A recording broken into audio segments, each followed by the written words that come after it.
Shalom. First and foremost, I want to give all praises, honor, and glory to Yahweh, Bahasham Yahweh Shai, Bahasham Recha Kodash. Double honors to the elders and the apostles of Great Millstone, and peace and blessings to the elect. And today we're going to go into the book of Leviticus, the 27th chapter. And the Lord spake unto Moses, saying, Speak unto the children of Israel, and say unto them, When a man shall make a singular vow, the persons shall be for the Lord Yahweh by thy estimation. And what this means is, if a man comes to, vow a vow, or let's say dedicate someone or something, okay, which is the theme of mainly what happens in this chapter. So it says, in the NLT, right, give the following instructions to the people of Israel.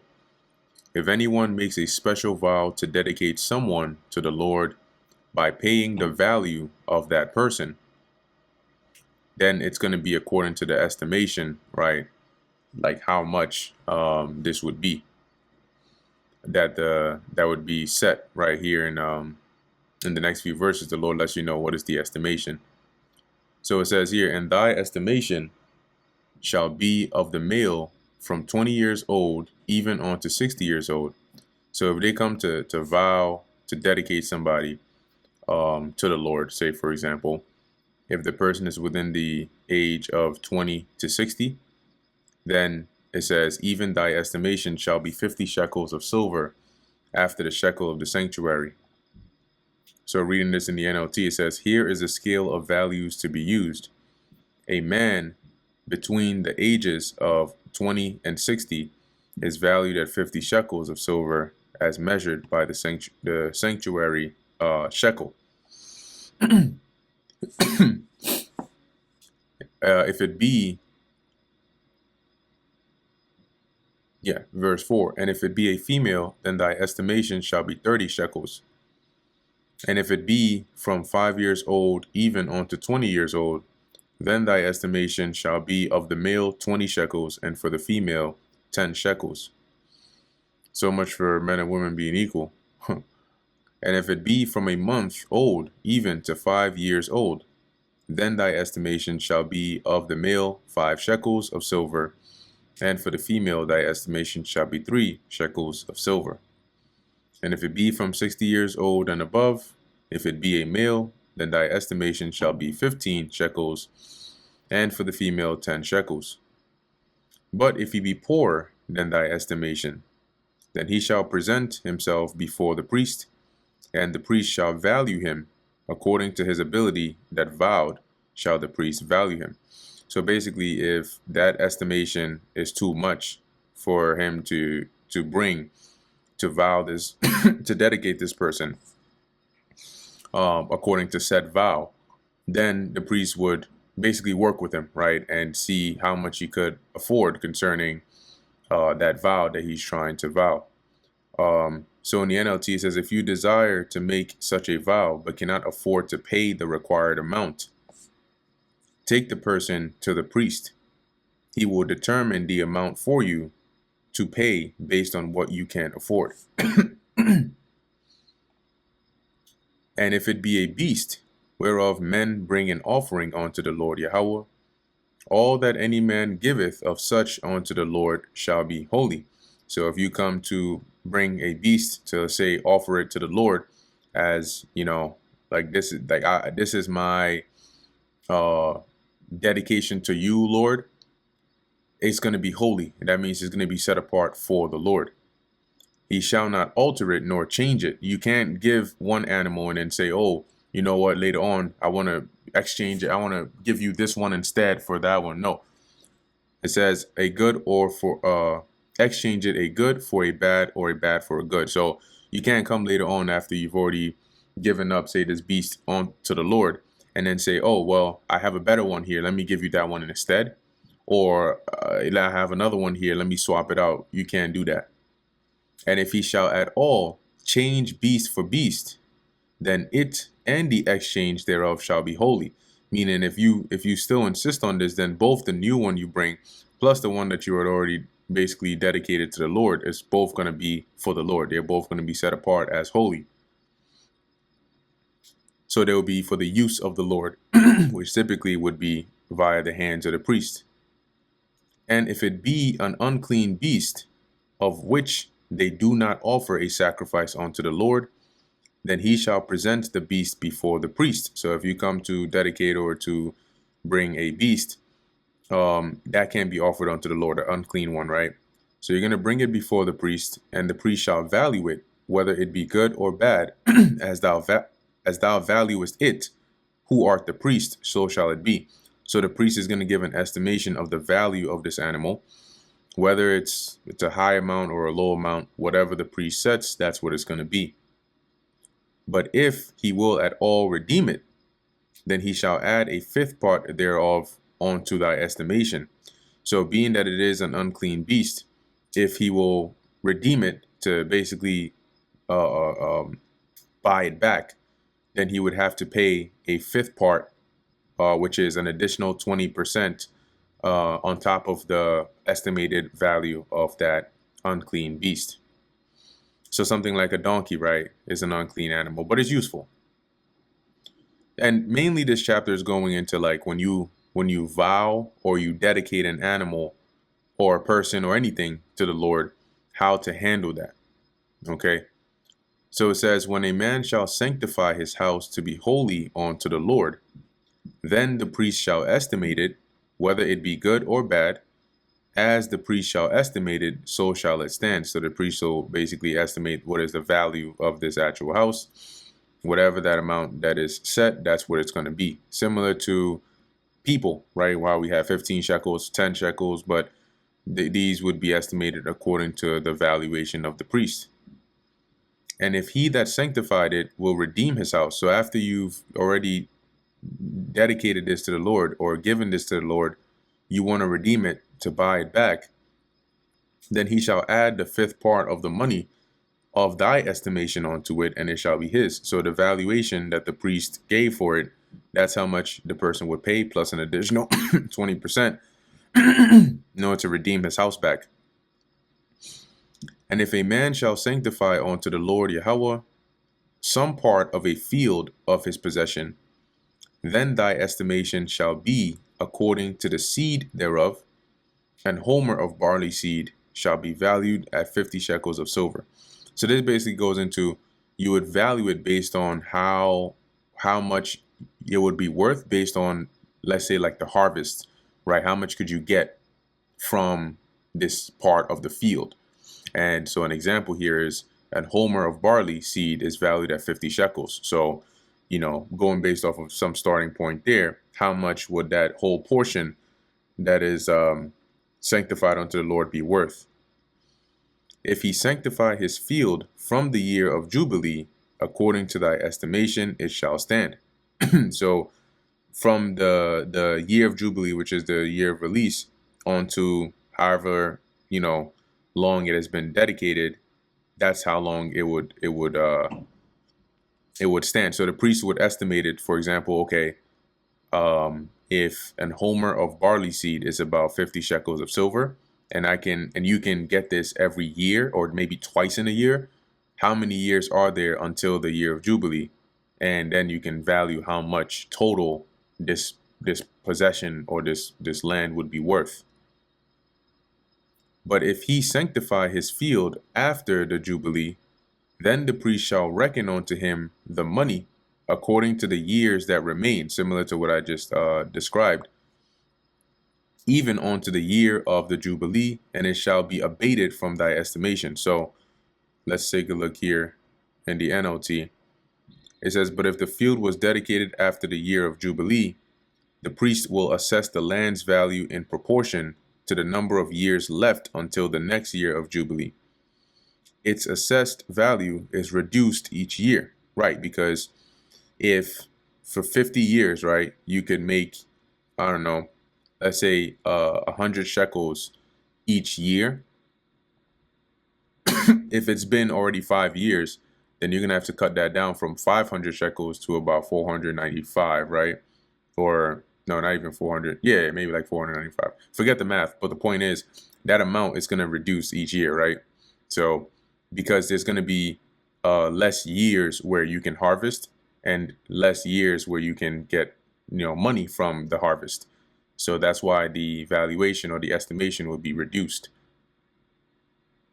Verse 19, and if he that sanctified the field will in any wise redeem it, then he shall add the fifth part of the money on of thy estimation onto it. So however amount the priest estimated that field to be worth, he's going to add an additional fifth part of it, and it shall be assured to him, and he would get it back.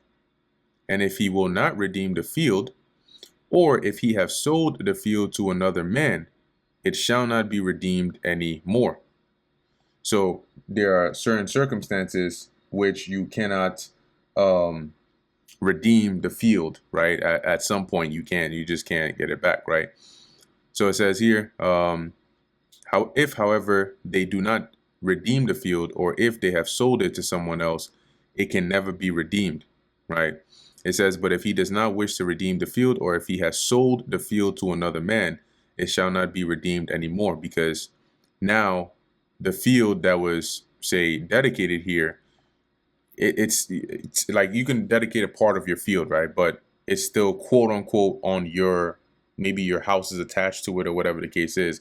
So let's say you try to sell it to somebody else.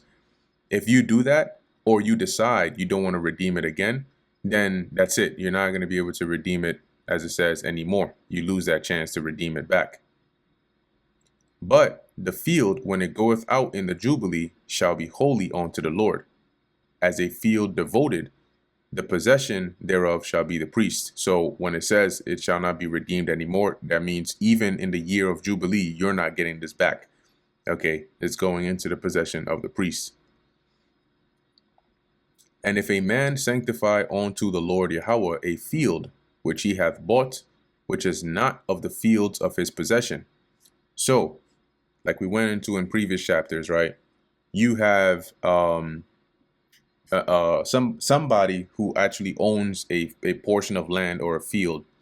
You have another man who goes and buys that land or that field, right? And says, hey, I'm going to pay this amount for this field for X amount of time, right? So once again, it's like a lease, because you don't permanently own it, because it goes back to the person in the year of Jubilee.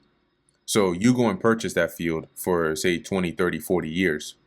If you, while you have purchased that field, i.e. you have leased it, you sanctify that to the Lord, right? To say, okay, I'm dedicating or devoting this, or let's say dedicating this to the Lord. It says here, then the priest shall reckon unto him the worth of thy estimation, even on to the year of Jubilee. So the priest would say, okay, you have quote unquote leased this field, right? So however long you leased it for, if it was 10 years, the priest would estimate how much revenue would you gain each harvest while you have this field for 10 years until the year of Jubilee, right? Because then you'd have to give it back. And he shall give thine estimation in that day as a holy thing unto the Lord. So the priest would say, okay, that amount, that estimation is what you're going to give instead of the field. And that would be counted as, well, as it says, holy, right? A dedicated thing to the Lord. But instead of in the form of a field, it'll be in the form of the money. And the reason is because the field doesn't belong to you. So if you dedicate that to the Lord at the end of on the Jubilee, it has to return back to the original owner. So instead, your possession of it would come by the revenue that you would generate for however long you had leased it for. And so that's the amount that is actually going to go to the priest or to the Lord if you are dedicating this field. So it says, verse 24, in the year of the Jubilee, the field shall return unto him of whom it was bought, so the original owner, even to him to whom the possession of the land did belong. And all thy all thy estimations shall be according to the shekel of the sanctuary. 20 gerahs shall be the shekel. So that's all your estimations are according to this weight of this the sanctuary shekel. Only the firstlings of the beast, which should be the Lord's firstlings, no man shall sanctify it, whether it be ox or sheep, it is the Lord. So you can come and dedicate something to the Lord, but you cannot come and dedicate the firstborn of your beast to the Lord, because it already belongs to the Lord, right? He made that clear, I believe, in the book of Exodus, after we came out of Egypt, that everything that openeth the matrix, from firstborn males, right, the man and oxen and the clean animals and all that, even the unclean, which you would have to redeem, those would belong to the Lord. Okay, so you cannot come and try to dedicate that to the Lord. It's already his. It says, and if it be of an unclean beast, then he shall redeem it according to thy estimation. So when dealing with unclean beasts, you have the ability to, as it says, redeem it. So let's say you have dedicated an unclean beast unto the Lord, you can buy that back, right? You can redeem it, like we read in verse 11 above. You just have to add the fifth part of it there too. Or if it be not redeemed, then it shall be sold according to thy estimation, meaning the estimation of the priest, because then it belongs to the Lord. But when it belongs to the Lord, the practical use of it is it really goes to the priests, but the money also goes to the upkeeping of the temple and any things that are necessary for the service of the priests to continue, because that's how they serve the Lord. Okay, so when it goes to the Lord, it really goes towards his the upkeep of his services. So it says, notwithstanding, now in verse 28 on down, this is dealing with something slightly different, right? So it says, notwithstanding, no devoted thing that a man shall devote unto the Lord of all that he hath, both of man and beast, and of the field of his possession, shall be sold or redeemed. Every devoted thing is most holy unto the Lord. So now, because above the Lord said you could redeem certain things, you just have to pay the fifth part there too, right? But here we're dealing with a devoted thing, not a dedicated or sanctified thing. This is a devoted thing, and in this sense, is dealing with something that is completely given up to the Lord, right? 100%. It's now under the possession, the care, or whatnot of the Lord. Once you devote something to the Lord, you reserve it. Okay, let me say, onto the Lord. It cannot be redeemed. It cannot be sold. It cannot be bought back. It can't get it back. It's gone. None, verse 29, none devoted, which shall be devoted of men, shall be shall be redeemed, but shall surely be put to death. Now, this here is not dealing with a situation like, for example, Hannah and Samuel, right? Where Hannah said that she would basically give Samuel to the service of the Lord, right? That's not what this is referring to. When you go into the word devoted over here, you'll see it's used more in the Hebrew as haram, like how the Muslims say haram. This is haram, which is something that is a thing devoted, thing dedicated, banned, right? Have been utterly destroyed, appointed to utter destruction. So something that is, you can see a lot of the synonyms or use cases here are like a cursed thing, something that is set apart to be destroyed. Okay, that is one of the main use cases of this this word devoted here. So this is dealing with a person that has been reserved for destruction or reserved for judgment, i.e., maybe they've incurred some curse upon themselves and now they've been reserved for judgment. They cannot be, as it says, redeemed. They cannot be bought back. They cannot be redeemed, but the penalty is they have to be put to death. So what's an example? If we cross-reference this here, you'll see, for example, let me see here. Yeah, for example, when the Lord sent Saul to go and slay the Amalekites, right? They were reserved, right, or devoted in this sense to be destroyed. So when Saul saved Agag alive, that's why the Lord was upset, because Agag was cursed. He was appointed or reserved to be put to death, because that's how the Lord set it up. There was no way to save him alive or to deliver him from that, but he had to be put to death. And that's why Samuel hewed him up. Same thing with like Achan, when he took the accursed thing. When he took the accursed thing, at that point, he became devoted to be put to death. Okay, meaning he became reserved onto judgment of the Lord. And there was no way around it but for him to be put to death. Okay, so those are a couple of examples of like a case like that. It doesn't mean like, oh, you go and dedicate somebody to the Lord and now the Lord says, okay, now they got to die. That doesn't make sense. Verse 30, it says, and all the tithe of the land, whether of the seed of the land or of the fruit of the tree, is the Lord Yahweh's. So the tithe is the 10th part, right? It is holy unto the Lord. So all your 10th part of your seed or of your fruit, your crops, that belongs to the Lord.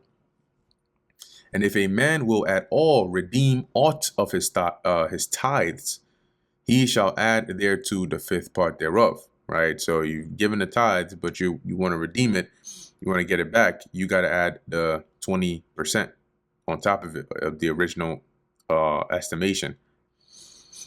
And concerning the tithe of the herd or of the flock, even of whatsoever passeth under the rod, the 10th shall be holy unto the Lord. So a 10th part, right, of your herd or your flock, it's going to be holy unto the Lord.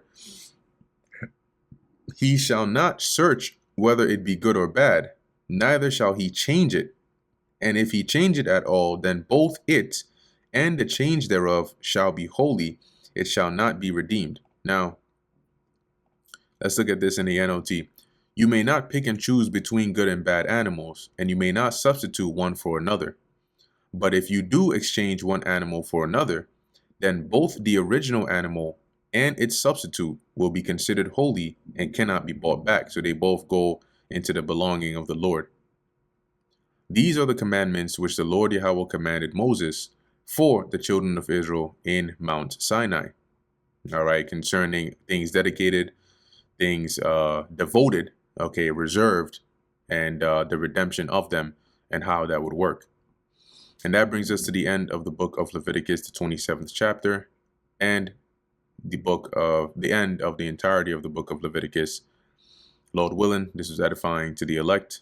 In closing, I want to give all praises, honor, and glory to Yahweh, Bahasham Yahweh Shai, Bahasham Recha Kodash. And until next time, Shalom.